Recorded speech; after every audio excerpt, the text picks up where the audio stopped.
बाधित शेतकऱ्यांनी मोजणी प्रखर विरोध करत रोखली। आमची जमीन शक्तीपीठ महामार्गाला द्यायची नाही याबाबत मुख्यमंत्री देवेंद्र फडणवीस, रस्ते विकास महामंडळाचे अनिल गायकवाड व भूसंपादन अधिकारी यांना भेटून निवेदन देऊन सांगण्यात आले आहे।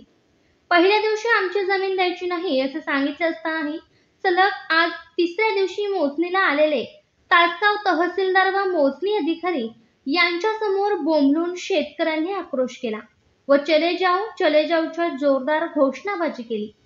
मंगळवारी पहिल्या दिवशी सावळज येथील वनीकरण गटामध्ये शक्तीपीठ महामार्गाची मोजणी सुरू करण्याचा प्रयत्न मोजणी अधिकारी करीत असताना सर्व बाधित शेतकऱ्यांनी प्रखर विरोध करून मोजणी बंद पाडली।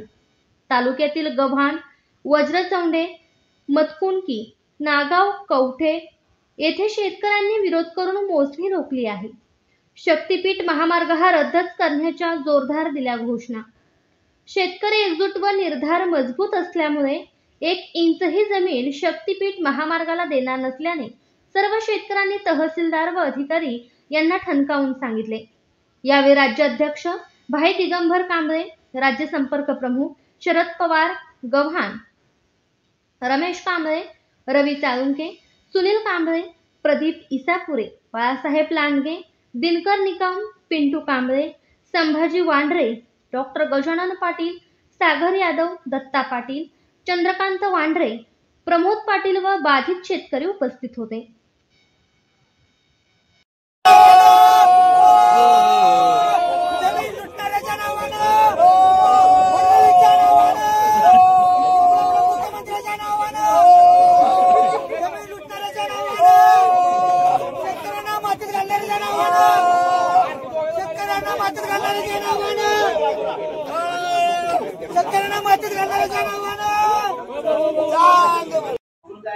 काय करते शेवटी आपण शेवटच्या आता आझादीमुळे आपल्या क्रांतिकाराने जे केलं शेवटचे टोकापर्यंत आता आपल्याला आपल्या शेतकऱ्यांनी शेवटचे टोकापर्यंत करणं हे गरजेचं।